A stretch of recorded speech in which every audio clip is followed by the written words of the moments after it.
को बताएं कि कप्तान अच्छा हो तो अपनी टीम भी बेहतरीन चुनता है। वज़ीर-ए-आज़म इमरान खान ने 3.5 साल में बेहतरीन कारकर्दगी की बुनियाद पर 10 टॉप टीम खिलाड़ियों को इनामात से नवाज दिया। मवासलात की वजारत में अनथक मेहनत करने पर मुराद सईद ने सब वज़रा को पीछे छोड़ दिया है।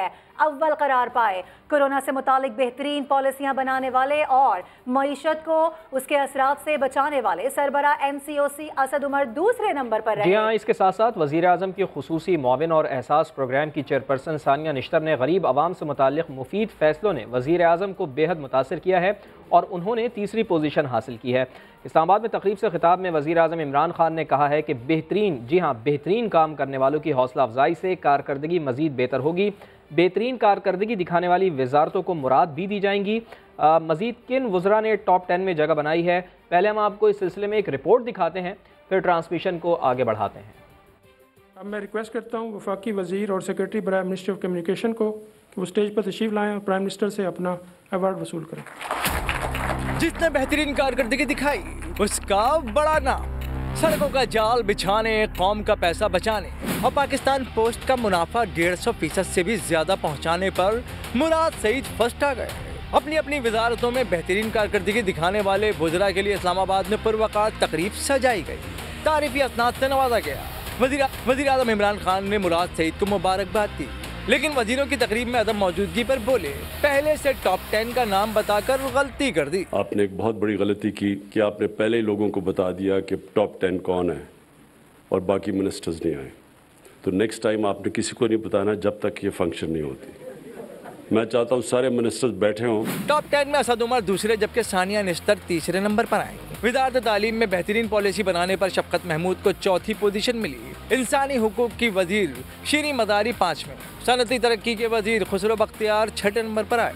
कौमी सलामती के मुशीर मोहिद यूसुफ की खिदमात का भी एतराफ़ किया गया। बरामदात में इजाफा रज़ाक दाऊद को नंबर 8 पर ले आया, जबकि वजीर दाखिला शेख रशीद 9वें और ग़िज़ाई तहफ़्फ़ुज़ के वजीर फ़खर इमाम को 10वीं पोजीशन मिली।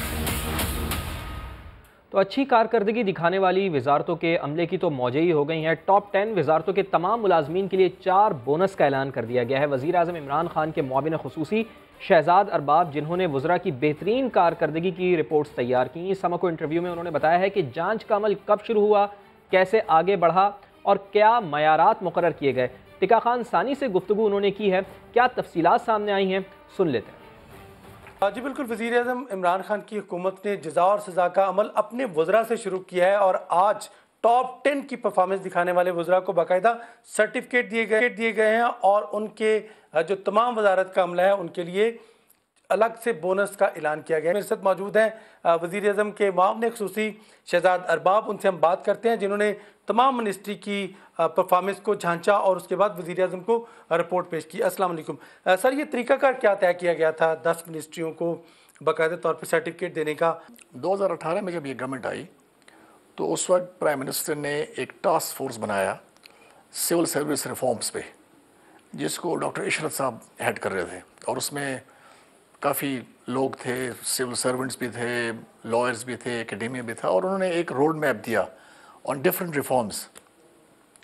उस रिफॉर्म्स में एक ये परफॉर्मेंस सिस्टम था जिसका परफॉर्मेंस एग्रीमेंट एक हिस्सा है। सो ये उस वक्त शुरू हुआ।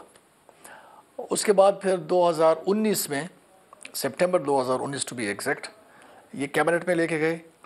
कैबिनेट ने इस परफॉर्मेंस मैनेजमेंट सिस्टम को अप्रूव किया और उसके बाद ये सिलसिला शुरू हुआ और मुझे ये जिम्मेदारी दी गई कि इसको आपने डिज़ाइन भी करना है, इम्प्लीमेंट भी करना है वगैरह वगैरह।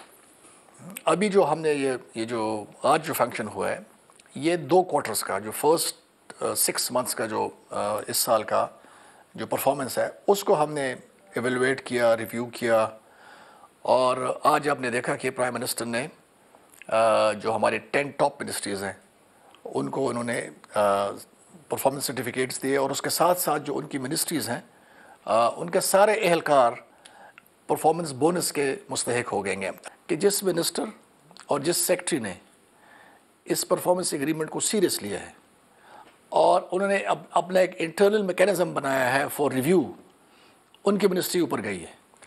जिन मिनिस्टर और सेक्रेटरी ने इसको कैजुअल लिया, यानी फॉर एग्जांपल ज़्यादा सीरियस एफर्ट नहीं की एफर्ट से मुराद ये देखें, देर आर सम मिनिस्टर्स जो कि इसकी मंथली रिव्यू लेते हैं खुद, और सेक्रेटरीज ऐसे हैं जो कि 2 हफ्ते में एक दफ़ा वो ज़रूर इसकी रिव्यू करते हैं, और उसमें चीज़ें फिर स्ट्रीमलाइन होती हैं। तो जहाँ पे ये अमल हो रहा है उनकी परफॉर्मेंस बेहतर है। इस तरह बाकी वाले जो हैं, बाकी वाले ने भी इम्प्रूव किया है। फॉर एग्ज़ाम्पल मैंने बताया कि पिछला जो हमारा साल था उसमें 49% था एवरेज कंप्लीशन रेट, इस दफ़ा अभी 79% कंप्लीशन। सो ये इम्प्रूवमेंट हो रही है। ये कैबिनेट ने ये अप्रूव किया है कि अगर एक मिनिस्ट्री 100% कंप्लीट करती है अपने टारगेट्स 100%, उसके लिए उसके सारे मिनिस्ट्री के लिए 4 बोनसेस हैं। 4 बोनस मीन 4 एक्स्ट्रा पेज, और ये भी 6 महीने के लिए, ठीक है जी। और अगर कोई 90 एंड अबव करती है उनके लिए 3 एक्स्ट्रा पेज हैं, और 80 एंड अबव के लिए 2 एक्स्ट्रा पेज हैं। टॉप 10 में आने वाले मिनिस्टर्स तो सर उनको सर्टिफिकेट मिल गया, जिनको सर्टिफिकेट नहीं मिला अब उनके लिए आप क्या पैगाम देते हैं उनको? यानी वो तो हुकूमत की परफॉर्मेंस तो वो करते रहे, लेकिन हुकूमत के उस अवार्ड से रह गए, और उनके लिए आप क्या पैगाम देंगे कि कम अज़ कम उनका हौसला बढ़े और वो काम करें? पैगाम ये है कि this is not the end of the world. अभी अगला रिव्यू होने वाला है, अगला जो नेक्स्ट 6 मंथ्स हैं उसमें फिर यही बोनसेस इसी तरह मिलेंगे। तो they have all the time to catch up, और मैं समझता हूँ कि इसमें कुछ ऐसे मिनिस्ट्रीज़ हैं जो कि वो ऊपर आएंगे इंशाल्लाह।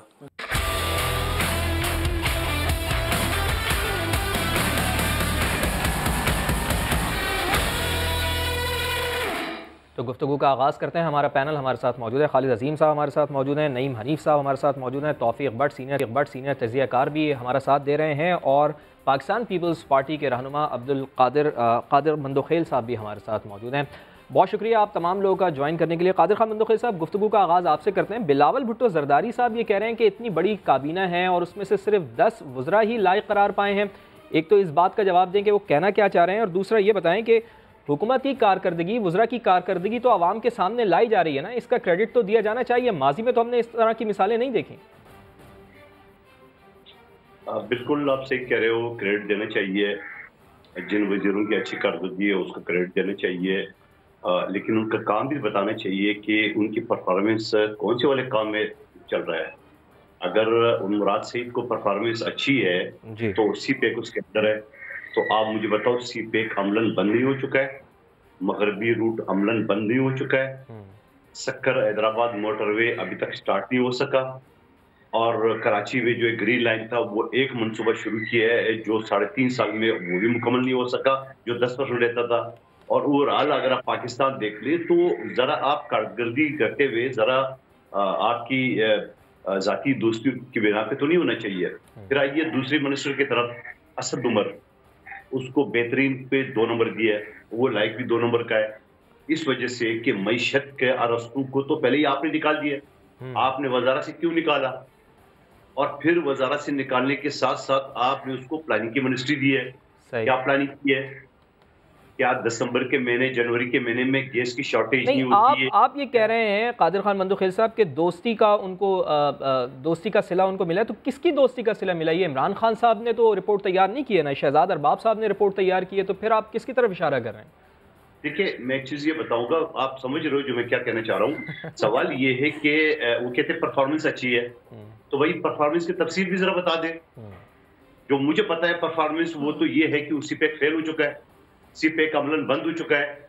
आप चाइना गए तो प्लास्टिक कुर्सी पे आपके इस्तेमाल किया गया, आपके चाइना का सदर आपसे मिला ही नहीं, वीडियो लिंक के जरिए आपसे बात की उन्होंने, और फिर चाइना की सी पैक को, इस मंसूबे को जो आपके वजीर खारजा, उसको तो आपने टुडे लाइन लगा दी है। मैं मुल्तान की वजीर की बात कर रहा हूँ। अच्छा, तो आप ये बताओ कि आप यानी ये तो दुगला मयार आपका यहाँ पे आ गया कि सी पैक और मवासलात दोनों जो ना वो एक ही मिनिस्ट्री हिसाब से, लेकिन इसकी सबसे बड़ी अमल दखल ये है वजारत खारजा का, उसको तो आपने फेल कर दिया। नंबर पहली बात। दूसरी बात ये कि आपने इस अरस्तू को, जो आपने कहा मेरी 2 समाशी टीम है जिसका सरगना असद उमर होगा, कादिर साहब आपने खुद ही फेल कर दिया उसको। कादिर साहब आपकी जानिब दोबारा भी आएंगे, चूंकि बिलावल भुट्टो जरदारी के हवाले से बात हो रही है, तो हम अपने नाजरीन को दिखा देते हैं कि उन्होंने क्या कहा था। आज आपके मसाइल हल करने के बजाय महंगाई, गुर्बत और बेरोजगारी कम करने की कोशिश के बजाय वो अपने ही वजीरों में सर्टिफिकेट्स बांध रहा था कि शाबाश शाबाश आपने सब जबरदस्त काम कर लिया। जो सर्टिफिकेट पाकिस्तान के अवाम ने आपको इंतखाबात में देना है, उसका ट्रेलर आपने बाय इलेक्शंस में भुगते हैं, आपने लोकल बॉडीज का फर्स्ट फेज के इलेक्शंस में देखे हैं, और इंशाअल्लाह ताला अदम एतमाद के वक्त आपको नजर आएगा, इलेक्शन के वक्त आपको नजर आएगा। खान साहब ने वैसे मुल्तान से बड़ा नाइंसाफी की है।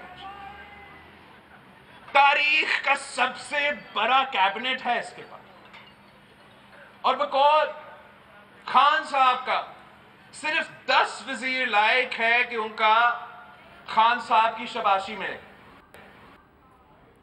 हमारा पैनल हमारे साथ ही मौजूद है। खालिद साहब, आपकी जाने बढ़ूंगी, आपसे जानना ये चाह रही हूँ, अगर आप होते इस जगह पर, खान साहब की जगह पर, तो क्या करते? कितने नंबर देते वज़रा को? कितने सेलेक्ट करते? टॉप 3 होते, टॉप 5 होते, या टॉप 10 ही होते?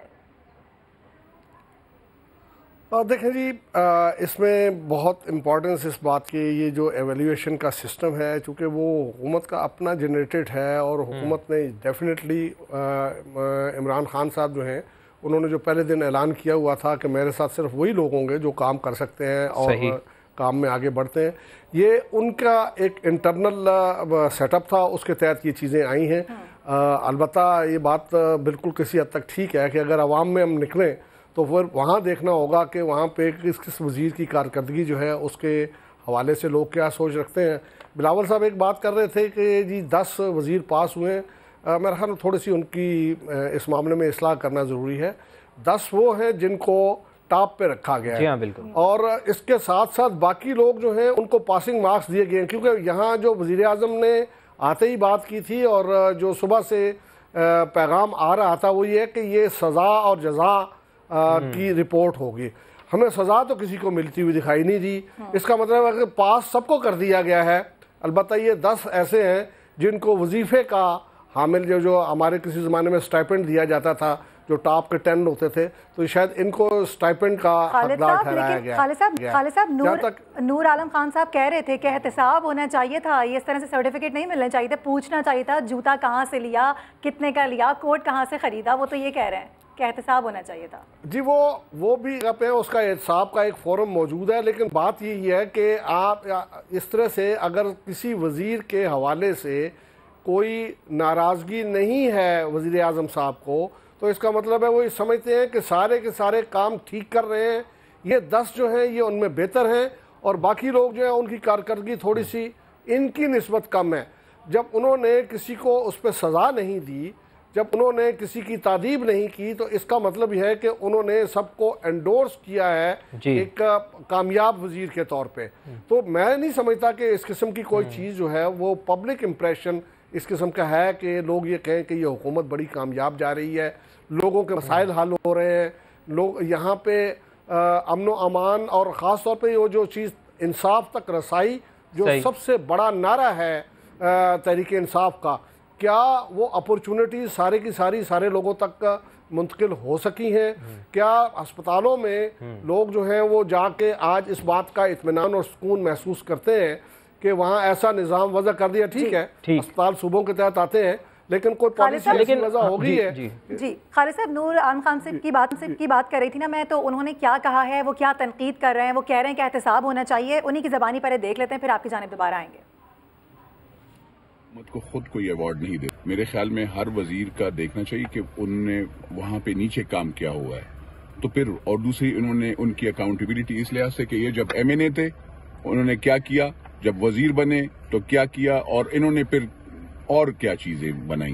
बाकी जो 16 वजारतें हैं क्या वो फेल हो गए सारे? मेरे भाई मैं इसका कुछ कह नहीं सकता। मैंने आपको बताया कि मैं तो एज अ मेंबर आपसे पूछना चाह रहा हूं। अकाउंटेबिलिटी पे यकीन करता हूं जो पाकिस्तान तहरीक इंसाफ के मैनिफेस्टो में है, और वो अकाउंटेबिलिटी खुद सबसे पहले अपने आप से शुरू होती है कि आपने कोट कहाँ से लिया और कैसे लिया, और जूते आपने कैसे लिए और कैसे पहने। तो नूर आलम खान साहब का ये मौक़िफ़ है कि PTI के रुकन कौमी असम्बली नूर आलम खान ये सवाल उठा रहे हैं कि अपनी हुकूमत को ख़ुद कौन अवार्ड देता है। Senior anchor person Imran Khan साहब भी हमें ज्वाइन कर चुके हैं। इमरान खान साहब, आपका भी शुक्रिया ट्रांसमिशन में ज्वाइन करने के लिए।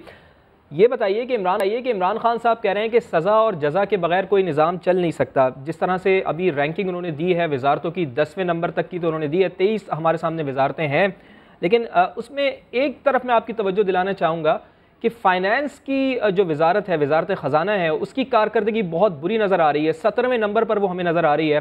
हमारी मुल्क की सालमियत इसके ऊपर डिपेंडेंट है। आप समझते हैं कि इतनी बुरी कारकर्दगी फ़ाइनेंस डिवीज़न की तरफ से दिखाई गई है, तो इसके ऊपर इसकी कारकर्दगी बेहतर कैसे हो सकती है? इनकी भी सरजनिश होनी चाहिए, इनसे भी जवाब तलबी होनी चाहिए। देखें, ये कैबिनेट के अंदर ही मुकाबला है ना। इमरान खान साहब ने अपने बेहतर लोगों को चुना, जो उनको लगा कि ये बेहतर परफॉर्म कर सकते हैं, उनको ले आए कैबिनेट में और अब उनके बीच में मुकाबला कर रहे हैं। एक ऐसा होगा जो आखिरी नंबर पे आएगा और एक ऐसा होगा जो पहले नंबर पे आएगा। सही। तो इसी तरह इनकी डिवीजन हो जाएगी। कुछ आप एतराज़ कर सकते हैं इस बात के ऊपर कि ये क्या तरीका है। आप ये एतराज़ कर सकते हैं कि ये वज़रा इसके अंदर कैसे घुस गए। यानी मुझे शेरी मदारी का कहीं कुछ समझ नहीं आ रहा। इंसानी हकूक़ की वजारत में उन्होंने ऐसा क्या किया कि वो इसके अंदर टॉप 10 के अंदर मौजूद हैं। खुसरो बख्तियार साहब का इसलिए समझ आ रहा है कि पिछली वजारत में उनका काम, उसमें बहुत तनकीद हुई थी। इस वजारत में जो उनका काम है वो नज़र भी आ रहा है और पाकिस्तान के अंदर प्रोडक्शन बढ़ रही है। कुछ वज़रा का नहीं समझ आ रहा है। यानी मुराद सईद ने अच्छा काम किया, सारे जानते हैं, और रिकॉर्ड अच्छा काम किया अपने महकमे के अंदर, ये सबको पता है। फ़रोग नसीम ने बहुत अच्छा काम किया, लेकिन वो इससे बाहर है। उनको कुछ वज़रा को मुझे लगता है अंदर होना चाहिए था, कुछ को बाहर होना चाहिए था, लेकिन ये इमरान खान साहब का फैसला है, कैबिनेट उनकी ये फैसला उन्होंने करना है। ठीक। मैं ये कह रहा हूं कि पाकिस्तान की तारीख में कभी किसी भी माजी की हुकूमत ने अपनी काबीना को इतनी तवज्जो दी है जो इस दौर में हुआ है। देखें, इमरान खान कल वजीर आज़म पाकिस्तान रहे या ना रहे, हो सकता है किसी और की हुकूमत बन जाए। कुछ लोग कह रहे हैं इस महीने हुकूमत गिरा दी जाएगी। जी जी, हो सकता है उनकी हुकूमत गिर जाए और एक नई हुकूमत आ जाए, लेकिन जो प्रेसिडेंट वो सेट करके जा रहे हैं ना, इसको मीट करना आने वाले हुक्मरान के लिए बहुत मुश्किल होगा। नवाज शरीफ साहब ने अपने पूरे करियर के अंदर, जरदारी साहब ने या उनकी पीपल्स पार्टी ने अपने पूरे करियर के अंदर इतनी कैबिनेट मीटिंग्स नहीं ली हैं जितनी इमरान खान ने इन 3.5 सालों में ली है। ये बात सारे लोग तस्लीम करते हैं कि वुज़रा को और कैबिनेट को जितना टाइम इस वजीर आज़म ने दिया है, जितना फ्रीक्वेंटली ये मिले हैं, जितना इस कैबिनेट ने काम किया है, माजी में कभी ऐसा नहीं हुआ। वुज़रा जो हैं वो 3-3 महीने 4-4 महीने वजीर आज़म से मिलने के लिए तरसते रहते थे। MNAs MPs को तो शरीफ खानदान मिलता ही नहीं था। वो गिलानी साहब शरीफ आदमी थे, वो लोगों को मिलते थे, लेकिन कैबिनेट की तवातर के साथ मीटिंग और कैबिनेट से बार बार सवाल करना, वुज़रा से कारकर्दगी के ऊपर जवाब मांगना और फिर एंड में आके ये भी कहना कि मैं इनको सर्टिफिकेट दूंगा जो अच्छा काम करेंगे, इसको अप्रिशिएट करना चाहिए। बिल्कुल, आप इमरान खान साहब डिवीजन को जितना उन्होंने मुतहर्रिक किया कभी किसी ने नहीं किया। ठीक है, आप ये कह रहे हैं कि इसको अप्रिशिएट करना चाहिए। तौफीक भट्ट साहब, आपकी जानिब आना चाहूंगी। मुराद सईद की अगर बात की जाए, नंबर 1 पर हैं, पहले नंबर पर आए हैं। आप अगर होते इमरान खान साहब की जगह, कौन सा नंबर देते उनको? ये तो मैं देखता कि मुराद सईद साहब का मेरे साथ ताल्लुक जो है लेकिन सर वो तो ये कह रहे हैं ताल्लुक की बुनियाद पर नहीं, ये तो कारकर्दगी की बुनियाद पर दिए गए ना नंबर। अच्छा, अब यहाँ पे सवाल पैदा होता है कि ये कारकर्दगी जो एक मयार जांचने का सिलसिला है, ये भी इनके अपने लोगों की तरफ से था। असल कारकर्दगी जो है वो तो अवाम जांचा करते हैं।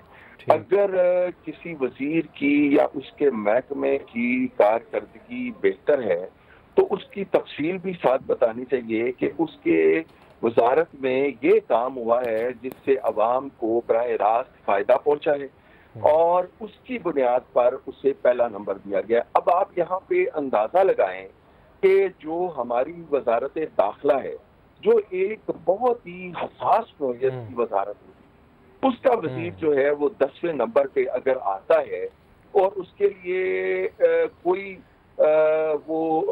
सजा नहीं उसके लिए सुनाई जाती कि भाई आपकी कारकर्दगी ये है, इतनी हसास वजारत है और आपकी कारकर्दगी जो है वो 10वें नंबर पे आ रही है, तो मैं ये समझता हूँ कि अगर सजा का निज़ाम है तो उसके साथ साथ सजा का निज़ाम भी। हम तो जब अब इलेक्शन से पहले अपनी टीम के बारे में बताया करते थे या हम जो सुना करते थे उसके मुताबिक तो हम ये समझते थे कि अगर वो 50 वजीरों की काबीना होती तो उनके 50 के 50 वजीर जो है वो अहल होंगे कि उनके वो ये जो टॉप 10 की लिस्ट जारी हुई है वो टॉप 50 की लिस्ट जारी हुई है, लेकिन अभी तो सिर्फ टॉप 10 की लिस्ट जो है वो जारी हुई है और वो भी 3.5 साल के बाद। तो ये तो इनको हर 3 महीने के बाद गुजरा की कारकर्दगी। चलें, आप ये कह रहे हैं, आपका नुक्ता आ गया, आप ये कह रहे हैं तौफीक भट्ट साहब कि हर 3 महीने बाद वजारत की कारकर्दगी की रिपोर्ट जारी होनी चाहिए, और जिस तरह आप ये भी कह रहे हैं कि इस वजारत को किस बुनियाद पर नंबर 1 दिया गया है ये भी हमें बताना चाहिए कि ये काम आपने अवामी मफाद में किए हैं। लेकिन कुछ लोग मुराद सईद के ऊपर तनकीद भी कर रहे हैं। वज़ीर दाखिला शेख रशीद अहमद साहब भी हमारे साथ मौजूद हैं। शेख साहब, सबसे पहले तो आपको बहुत बहुत मुबारक हो कि कम से कम 90 नंबर पर ही सही आप टॉप 10 में तो आ गए हैं। देखें, अल्लाह ताला जो करता है वो अच्छा करता है।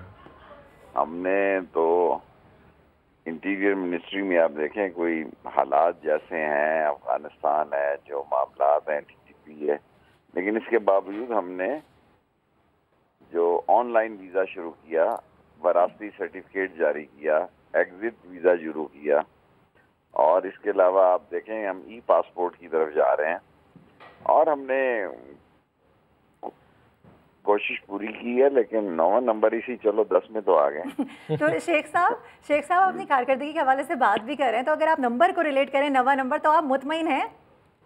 9वां नंबर ही अच्छा होता है, 9वां नंबर लकी नंबर। क्यों, आपका लकी नंबर है 9वां नंबर? 9वां नंबर लकी नंबर है। अच्छा, नंबर 1 पे मुराद सईद हैं सर। कुछ लोग उनके ऊपर तनकीद कर रहे हैं, वो कह रहे हैं जी कि टोल टैक्स दुगना हो गया, इसके बावजूद भी उनको सर्टिफिकेट दिया जा रहा है। अपोजिशन तो बड़ी तनकीद कर रही है उनके ऊपर, कैसे देखेंगे आप इसे? देखें, जब हो रहा था ना, अभी ये हुए अनाउंस नहीं हुए थे, तो जब हम इकट्ठे हो रहे तो मैं असद उमर को कह रहा था कि अपोजिशन ने जबरदस्त तनकीद कर दी है हमारे इसमें। अपोजिशन का काम ही है, उनके पास काम ही, उनको को 23 मार्च को आओ, तुम इंतजार कर रहे हैं तुम्हारा, लाओ नो कॉन्फिडेंस। ये टीवी खेल रहे हैं जी आप लोग। आपको अब मैं क्या अर्ज करूं कि सवाए टीवी खेलने के इनका कोई काम नहीं। अच्छा शेख साहब, अगर आपको अपने आप को खुद नंबर देने हो तो अपनी कारकर्दगी देखते हुए आप अपने आप को कितना नंबर देंगे? कौन सा नंबर देंगे? इतना ही नंबर देना चाहिए कि जो लोगों की आंखों में ना खटके। 9वां नंबर ठीक। ठीक है। अच्छा शेख साहब, आपसे ये भी जानना चाहेंगे कि जैसे शाह महमूद कुरैशी जो हैं वो टॉप 10 में कहीं नज़र नहीं आए, लेकिन वो अपनी कारकर्दगी से मुतमईन है। वो कह रहे हैं कि मैं अपनी कारकर्दगी से मुतमईन हूँ, और बड़ा हैरान थे वो कि वो क्यों टॉप 10 में नहीं है। क्या समझते हैं आप? ये मैं शाह महमूद का जवाब देने से तो रहा, मैं अपनी मिनिस्ट्री का तो जवाब दे रहा हूँ। अगर आप सारे 42 के ऐसे लोग भी हैं जो 40वें नंबर पे आए, तो आप उससे डरवा रहे हैं उनके साथ। लेकिन कई ऐसे लोग हैं जो 41वें नंबर पे आए हैं, तो आप तो मुझे लड़ाने वाली बात करें उनके साथ। अच्छा चलें, शाह साहब से तो आप ना लड़ें, लेकिन शेख रशीद अहमद साहब, अपने ही लोग भी तनकीद कर रहे हैं आपकी अपनी हुकूमत के, यानी PTI के रहनुमा है नूर आलम खान साहब, वो भी अपनी कारकर्दगी के ऊपर सवाल उठा रहे हैं। वो कह रहे हैं कि अपनी हुकूमत को खुद कौन अवार्ड देता है, उन्होंने ये भी कहा है। उसके ऊपर क्या कमेंट करेंगे आप? और नूर आलम को फ्री हैंड दें, आपके लिए प्रोग्राम करता रहे, ठीक है, बस ऐसी सामने। ठीक है। शेख साहब हमारे साथ ही मौजूद थे, लेकिन अब वो हमारे पैनल में नहीं है। नईम हनीफ साहब, आपकी जानिब आना चाहूँगी। आप किस तरह से देख रहे हैं जो नंबर गेम एक है पूरा, जो नंबर्स दिए गए हैं, आप समझते हैं कि ये तमाम वज़रा को सही नंबर मिले हैं? देखिए, सबसे पहले तो मैं ये कहना चाहूँगा कि टॉप 10 का एक जो लिस्ट है, ये पंजाब में इससे पहले शीफ ने बतौर वज़ीर आला एक टॉप 10 की लिस्ट बनाई थी। ये इमरान खान साहब और तौफीक भट्ट साहब को अच्छी तरह याद होगा। वो टॉप 10 जो थे वो ऐसे लोगों की लिस्ट थी जिनसे लाहौर और पंजाब के अवाम बहुत तंग थे, और माशरे के लिए माजरत के साथ ये वर्ड यूज़ कर रहा हूँ, वो नासूर बन चुके थे। उन लोगों की टॉप 10 की लिस्ट जो है मियाँ शहबाज शरीफ ने बनाई थी। अच्छा। ये वाली जो टॉप 10 लिस्ट है, ये ज़रा दूसरी लिस्ट है, ये गवर्नमेंट ने बनाई है। मैं इसके साथ एक बात ऐड कर दूँ, इसी तरह के अवार्ड्स की तैयारी PDM भी कर रही है। PDM अवार्ड भी होने जा रहा है बहुत जल्द, और PDM अवार्ड में जो जमात लॉन्ग मार्च के लिए ज्यादा लोग निकाल सकेगी, रोड्स पर ला सकेगी, अच्छा शो कर सकेगी, उन लोगों को नंबर्स दिए जाएंगे। ऐसी सूरत हाल में इन अवार्ड्स का आना और इन सर्टिफिकेट्स का आना, ये टॉप 10 नहीं होना चाहिए था। सबसे पहले मुझे एतराज है, टॉप 11 होना चाहिए थे। और पहला नंबर मैं देता पाकिस्तानी अवाम को, पहला सर्टिफिकेट उनको देता जिन्होंने 3.5 साल जो घबराए नहीं है। ना घबराने का अवार्ड जो है वो यकीनन प्राइम मिनिस्टर जो है इसमें मिस कर गए, और वो अवार्ड जाता है पाकिस्तान के अवाम को जो 3.5 साल में घबराए बगैर खान साहब की हर बात का यकीन करते आ रहे हैं। उसके बाद इस तरह जब पहले नंबर पर पाकिस्तानी अवाम आ जाते हैं तो मुराद सईद जो हैं वो 2 नंबर पे चले जाते हैं, यानी दूसरे नंबर पे चले जाते हैं मुराद सईद। अब खान साहब के बकौल जो पहले नंबर का खिलाड़ी है, उनका सिर्फ उनकी कारकर्दगी, जो मंदोखेल साहब बात कर रहे थे और जो खालिद अजीम साहब ने बात की, मैं सिर्फ 1 मिनट के अंदर उनकी कारकर्दगी आपको सिर्फ बता दूं। उनके जो मंसूबे हैं वो मेरे पास मौजूद हैं, ये सरकारी डॉक्यूमेंट में दिखा भी सकता हूं, ये मेरे पास मौजूद है। ये 10 के करीब मंसूबे हैं। 2018 से पहले, पीटीआई की गवर्नमेंट बनने से पहले, जिस परफॉर्मेंस पर मुराद सईद आज पहले नंबर पर हैं, कालाशाह काकू 18 किलोमीटर का ये रोड है, 12 अरब रुपए का ये मंसूबा था, जिसपे 8 अरब रुपए का काम पीटीआई गवर्नमेंट से पहले मुकम्मल किया जा चुका था। अच्छा। बुरहान हवेलियां 29 किलोमीटर का रोड था, 34 अरब का ये मंसूबा था, जिस पर 23 अरब का काम पीटीआई हुकूमत से पहले किया जा चुका था। खानेवाल एक्सप्रेस 184 किलोमीटर का रोड था, 50 अरब रुपए का ये मंसूबा था, 36 अरब रुपए का काम पीटीआई हुकूमत से पहले मुकम्मल किया जा चुका था। हवेलियां थाकोट 136 अरब का मंसूबा था, 63 अरब रुपए गुज़िश्ता जो हुकूमत थी वो जारी कर चुकी थी। बुरहान हकला का 110 अरब रुपए का मंसूबा था, 52 अरब रुपए जारी किए जा चुके थे।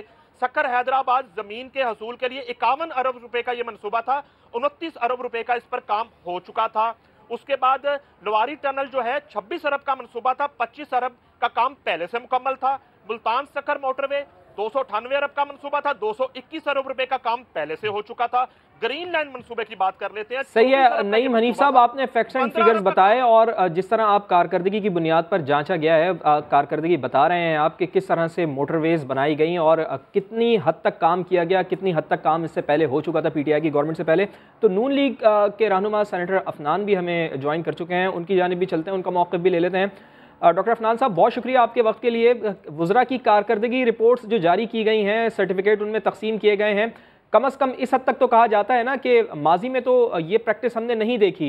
इसका क्रेडिट तो दिया जाना चाहिए हुकूमत को कि कम अज़ कम वज़रा की कारकर्दगी को तो सामने ला रही है हुकूमत। जी बिस्मिल्लाहिर्रहमानिर्रहीम। देखें, बात ये है कि ये एक गैर संजीदा कहते हैं हुकूमत है, इनके ज़्यादातर काम भी गैर संजीदा ही होते हैं। मुल्क के अंदर बुरे हालात हैं, मुल्क में आटे की कीमत डबल हो गई है, चीनी की कीमत डबल हो गई है, बिजली जो है वो 11 रुपए यूनिट छोड़ के गए थे 28 रुपए यूनिट हो चुकी है, गैस सर्दियों में नहीं मिल रही, लोग जो है वो जलील होते फिर रहे हैं। 23% के ऊपर गुर्बत थी जब हम छोड़ के गए थे, आज 39% पे वो गुर्बत की लकीर आ चुकी है। और ये आपस में अवार्ड खेल रहे हैं, मतलब ये अवाम के जख्मों के ऊपर नमक फेंकने वाली हरकत है ये अवार्ड करना।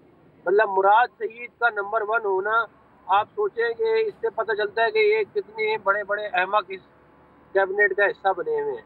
मतलब मुराद सईद की कोई परफॉर्मेंस नहीं है, उसने सिर्फ हमारी तख्तियों पे तख्तियां लगाई हैं। जैसे अभी बता रहे थे हमारे भाई कि इन्होंने सिर्फ हमारे प्रोजेक्ट के ऊपर, एक प्रोजेक्ट हम लोग शुरू नहीं करके गए थे, फाइनेंशियल क्लोज नहीं किया था, सक्खर हैदराबाद मोटरवे। अल्लाह के फजल से आज भी उसके ऊपर डिबेट चल रही है कि कब शुरू करना है काम। बाकी सारे हमारे प्रोजेक्ट के ऊपर जाके इन्होंने तख्तियां फिट की हैं बस, और अपनी करप्शन वरप्शन की है, माल शाल खाया है, और दैट्स इट। इनसे कोई ये पूछे कि जो 18 हाउसिंग सोसाइटी है इस्लामाबाद में, इसको इन्होंने एग्जिट किस कीमत के ऊपर दी है, इनसे पूछे ना जरा मुराद सईद को बुला के। सही। और पूछे कि इसको ये सारा कार्रवाई डालने का इनको क्या फायदा हुआ है। अच्छा सर, ये ऐसी चोरों का मतलब कि वो इकट्ठा कर दिया सबको, इन्होंने आवाम को लूट रहे हैं। बिल्कुल सर, आप ये समझते हैं, आपका पॉइंट, आपका मौक़िफ़ हम है, लेकिन पीटीआई वाले खुद क्या कह रहे हैं वो भी अपने नाज़रीन को बता देते हैं। कामयाब कारकर्दगी पर वज़रा को मुबारक हो, मगर तरीक़ाकार में दुरुस्तगी होने की ज़रूरत है। वफाकी वज़ीर आज़म सवाती ने एतराज़ उठाया है, जबकि शहबाज गिल की बात की जाए तो वो ये कहते हैं कि वज़रा की कारकर्दगी का जायज़ा बिल्कुल शफाफ है। परवेज़ खटक ने खामोशी इख्तियार कर जाने वाले वज़रा का मिला जुला रद्द अमल सामने आया है। वज़ीर आज़म साहब को रिक्वेस्ट करता हूँ कि वो तशरीफ़ लाएँ और तारीफ़ी असनाद वजारतों में तकसीम करें। वफाकी वज़रा की कारकर्दगी रिपोर्ट। मुराद सईद, असद उमर समेत 10 वज़रा तारीफ के हकदार करार पाए, जबकि पीछे रह जाने वालों ने मिला जुला रद्द अमल दिया। वज़ीर रेलवे भी इस फहरिस्त में शामिल न थे। पूछा गया तो कहने लगे अच्छा कदम है मगर दुरुस्ती की जरूरत है। एक काम जो शुरू किया है गुड गवर्नेंस का और ट्रांसपेरेंसी का, मेरा ख्याल है ये बहुत अच्छा है। और जो पहले 10 नंबर पे 1 to 10 जो आए हैं, मैं सबको उनको मुबारकबाद पेश करता हूँ, लेकिन इसके अंदर अब भी बहुत सारी ऐसी चीजें हैं जो दुरुस्त करने की जरूरत है। मामले खुसूसी शहबाज गिल ने वादे किया कि सारे वज़रा को इब्तिदा में ही अहदाफ दे दिए गए थे। बता दिया गया था कि किस तरह टारगेट पूरे किए जा सकते हैं। जांच का सारा अमल शफाफ था। जो उनकी परफॉर्मेंस और कंसिस्टेंसी थी उसकी बुनियाद पर उन्हें परखा गया। ये बहुत ही ट्रांसपेरेंट था। तमाम वज़रा के लिए एक ही क्राइटेरिया था, एक ही तरह से सबको पता था कि किस तरीके से कौन सी चीजें परफॉर्म करनी है। सर्टिफिकेट से महरूम वज़ीर खारजा से जब सवाल हुआ, शाह महमूद कुरैशी ने कहा कि वज़ीर आज़म वज़ारत खारजा से मुतमईन हैं। प्राइम मिनिस्टर साहब ने बारहा कहा है कि फॉरेन ऑफिस की जो परफॉर्मेंस है उससे मुतमईन है, खुश है और हम मुतमईन हैं। अल्हम्दुलिल्लाह वज़ारत खारजा एक मुस्बत रोल प्ले कर रही है और करती रहेगी। और जब यही सवाल वज़ीर दिफा तक पहुंचा तो परवेज खटक ने खामोशी इख्तियार कर ली। वजारतों की परफॉर्मेंस में आपकी वजारत का नंबर नहीं आया सर, इसके ऊपर कमेंट कर दें। तो वफाकी वज़रा का खुद बड़ा मिला जुला रद्द-ए-अमल सामने आया। अब्दुल कादिर मदुखेल साहब, आपकी जानिब आना चाहूँगी। 4-4 बोनस दिए जा रहे हैं, किस तरह से देख रहे हैं आप इसको? क्योंकि पिछली हुकूमतों में तो ऐसा कभी नहीं हुआ। अप्रिशिएट करना चाहिए, बनता है नहीं बनता?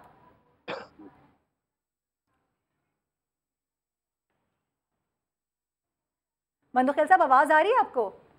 जी आ रही है। मैं आपसे जी प्लीज जी सवाल रिपीट करेंगे प्लीज। बिल्कुल सर, मैं ये पूछ रही हूँ कि 4-4 बोनस का अनाउंस किया गया है कि 4-4 बोनस दिए जाएंगे। इससे कबल अगर हुकूमतों को देखा जाए तो किसी ने इस तरह से स्टेप नहीं लिया है। अप्रिशिएट करना बनता है नहीं बनता? मैं कहता हूँ कि अपने आप को एक्सपोज कर रही है। आप मुझे बताओ, जो अभी डॉक्टर अफनान साहब ने गिना है, आपका मईशत का, आपकी खारजा पॉलिसी का, आपकी महंगाई का, आपके पेट्रोल का, एक एक चीज अगर ये बेहतरी होती तो हम भी तारीफ करने में शामिल हो जाते हैं। हम भी कहते हैं कि अच्छा किया है। अभी आपको हमारे दोस्त थे, उन्होंने नईम साहब ने पूरा डेटा आपके सामने रख दिया रोड का। आप मुझे होते जिस वजीर को आप नंबर 1 पे कर रहे हो जी सर, लेकिन अगर आप हुकूमत में होते और आपकी कारकर्दगी पर आपको भी बोनस मिलता, आपको भी नंबर 1 नंबर 2 करार दिया जाता, तो आपको कितनी खुशी होती सर?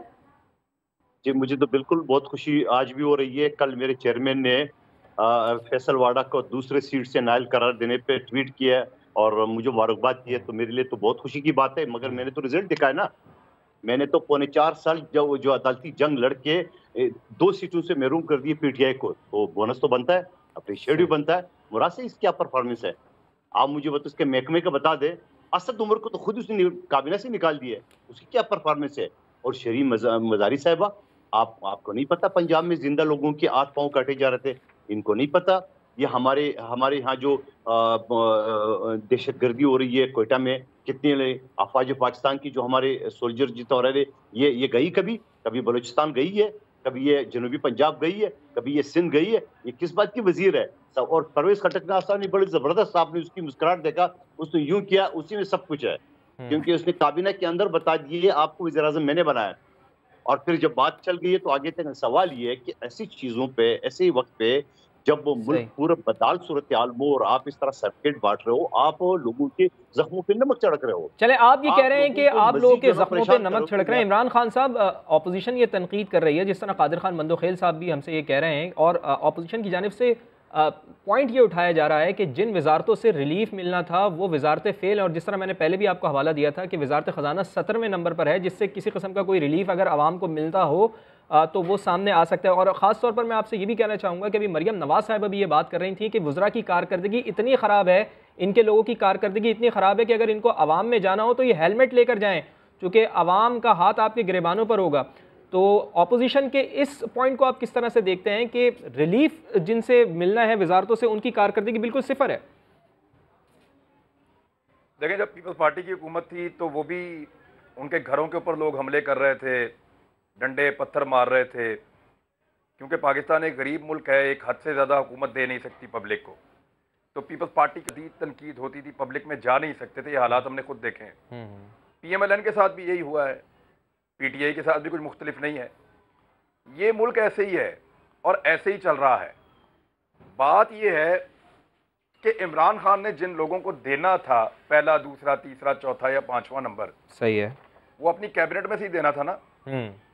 उन्होंने अपनी कैबिनेट के अंदर से, ये तो नहीं हो सकता मेरे सारे वजीर पहले नंबर पे हैं, ये नहीं हो सकता, या मेरे सारे वजीर पहले, दूसरे और तीसरे नंबर पे हैं, ये भी नहीं हो सकता।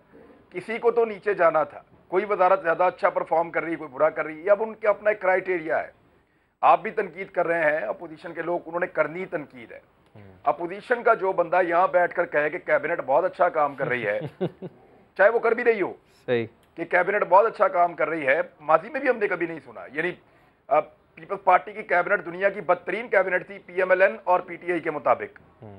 PMLN की कैबिनेट दुनिया की सबसे बदतरीन कैबिनेट थी PTI और पीपल्स पार्टी के मुताबिक। आज PTI की कैबिनेट दुनिया की सबसे बदतरीन कैबिनेट है PMLN और पीपल्स पार्टी के मुताबिक। ये ऐसे ही चलता है।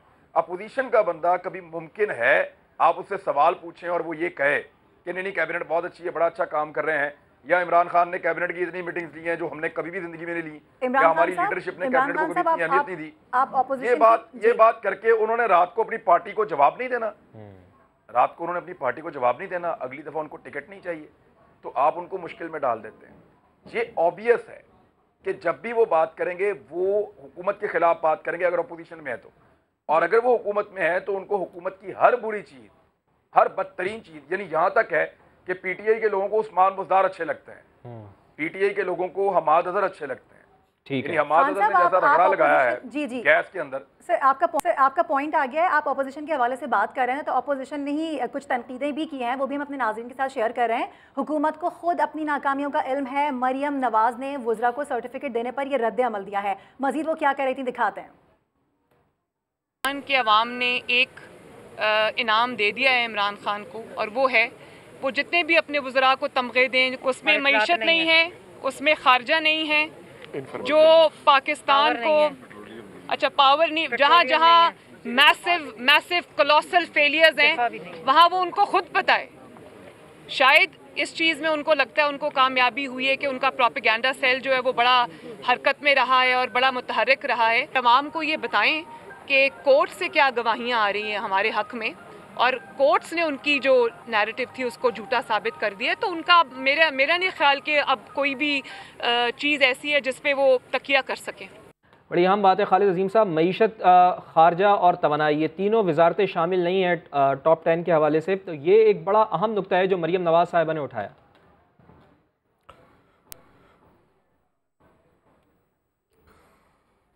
खालिद अजीम साहब, ये वो चीज़ है जी जिसका आम आदमी को रोज़ाना सामना करना पड़ रहा है। इनकी कारकर्दगी की वजह से उसके जो मसाइब और उनकी जो मुश्किलात हैं उनमें इजाफा हो रहा है। यकीनी तौर पे उसी की तरफ इशारा करना मरियम नवाज़ के लिए भी आसान था, क्योंकि उसकी मिसालें दी जा सकती हैं। उसमें जो पावर टैरिफ है उसको कोट किया जा सकता है, उसमें जो मार्केट के रेट्स हैं उनको कोट किया जा सकता है, पेट्रोलियम की कीमतों को कोट किया जा सकता है, इसलिए उन्होंने इसका हवाला दे दिया। बहरहाल जो मैं एक बात करना चाहता हूँ वो ये है कि ये एक इन हाउस बिजनेस था और ये इन हाउस बिजनेस ही होना चाहिए था। इसको अगर पब्लिक किया गया है तो फिर आपको सब्सटेंशिएट करना चाहिए था वो कारकर्दगी। देखें, आपने देखा होगा अक्सर जो तमगे दिए जाते हैं, अवार्ड दिए जाते हैं, तो उससे पहले पूरी एक साइटेशन पढ़ी जाती है और ये कहा जाता है कि ये फ़लाँ फ़लाँ फ़लाँ फ़लाँ इनका जो काम है उसकी वजह से इनको ये बहादुरी का तमगा दिया जा रहा है, या इनकी खदमात के एतराफ़ में ये तमगा दिया जा रहा है, ये अवार्ड दिया जा रहा है। इस किस्म की कोई चीज़ सामने नहीं आई। बेसिकली ये तो खान साहब का घर के अंदर करने का काम है और वहाँ वो देखते, वहाँ वो अप्रिशिएट भी करते उन लोगों को, और जिन लोगों की कारकर्दगी ख़राब है उसके हवाले से वो उनसे जवाब तलबी भी करते। जवाब तलबी एक अंदाज में तो मैंने देखा है कि कुछ जगह पे उन्होंने जो वज़रा हैं उनके महकमे उनको उलट पुलट किया है, और वो मैं समझता हूँ वो पूरी तरह से अदम इत्मीनान वाला मामला है जो उनके बारे में वहाँ पे वो ये करते रहे। टाइम बहुत कम रह गया है, कता कलामी की माजरत, बस आखिर में जानना ये चाह रही हूँ कि आप कितने नंबर देते मुराद सईद को, बस ये बता दीजिएगा। मुराद सईद को मैं 10 में से 12 नंबर देता हूँ। ठीक है, नईम हनी भी हमारे साथ ही मौजूद है। नईम साहब, मैं एक सवाल लेना चाह रही थी कि फवाद चौधरी को खुद अफसोस है कि वो टॉप 10 में नहीं है, लेकिन हम देखते हैं बड़े एक्टिव नजर आते हैं, मुस्तकिल प्रेस कॉन्फ्रेंसेस होती हैं, क्या समझते हैं क्यों नहीं है टॉप 10 में? देखें, इस नतीजे के मुताबिक और इस रिजल्ट के मुताबिक फवाद चौधरी फेल हो चुके हैं, टॉप 10 में नहीं है। और फेल होने वाला नालायक स्टूडेंट होता है, तो फेल होने वाले वजीर को अभी वो अपने साथ प्राइम मिनिस्टर चाइना भी लेके गए। मेरे पास इतला ये है कि फवाद चौधरी अपनी मिनिस्ट्री तब्दील करवाना चाहते हैं और काफ़ी अरसे से वजारत दाखिला पर उनकी नज़र है। वो अपनी मिनिस्ट्री तब्दील करवाने के लिए उन्होंने अपना नाम टॉप 10 से निकलवाया है, ये मैं आपको खबर दे रहा हूँ। अच्छा। और बहुत जल्द मुतवक्को है कि शेख रशीद साहब की जो मिनिस्ट्री है उनसे लेके फवाद चौधरी को दी जाएगी और शायद शेख रशीद दोबारा इंफॉर्मेशन मिनिस्ट्री के। अच्छा, ये तो बहुत बढ़िया, चूंकि वक्त हमारे पास बिल्कुल कम रह गया है। सेनेटर साहब, डॉक्टर अफनान साहब, आप बताएं कि कितने नंबर देते आप, चूंकि दूसरे नंबर पर हैं असद उमर साहब, आप अगर होते तो कितने नंबर देते उनको? देखिए मैं जो है इन तमाम लोगों को 0 नंबर ही दूंगा, क्योंकि इन्होंने जो हशर मुल्क का कर दिया है, उसके बाद अगर ये आपस में एक दूसरे को अवार्ड दे रहे हैं तो शर्म का मुकाम ही है। अगर ये समझते हैं कि पाकिस्तान के जो लोग हैं वो इतने मतलब अभी पहले बात की गई कि जो हर दौर में होता रहा है, किसी भी दौर में 30 रुपए किलो चीनी 70 रुपए किलो नहीं हुई। किसी भी दौर में आटा जो है वो 30 से 70 पे नहीं आया, चीनी 55 से 140 पे नहीं आई। किसी दौर में भी इतनी ज्यादा महंगाई किसी दौर में नहीं आई जितनी ये आई है, और इतनी निकम्मी और नाअहल आपकी तरफ जो है वो इतनी निकम्मी और नाअहल। मुझे ये बता दीजिएगा कि शफकत महमूद साहब को कितने नंबर देते, तालीम पर कितना काम हुआ है, क्या लग रहा है? शफकत महमूद साहब को तो एक बात, सर टाइम बहुत कम है, मैं एक बात पर सोच रहा हूँ कि अगर इन वज़रा से कहा जाए कि वो वज़ीर आज़म की कारकर्दगी का जायजा लें और उस पे उन्हें वो नंबर दें, तो मैं ये सोच रहा हूँ कि वो अपने वज़ीर आज़म की कारकर्दगी पर उन्हें कितने नंबर देंगे। चलें, ये बड़ा अच्छा सवाल है तौफीक भट्ट साहब। इमरान खान साहब, आप ऐड ऑन करना चाह रहे थे कुछ? कह रहा हूँ कि एक दिन मैं प्रेस कॉन्फ्रेंस में गया, नवाज शरीफ और शहबाज शरीफ साहब दोनों लंदन से वापस आए थे नए। उन्होंने कहा जी शरफ ने रोटी की कीमत 3 गुना बढ़ा दी, 3 गुना। वो आधा एक घंटा यही कहते रहे पूरी प्रेस कॉन्फ्रेंस में।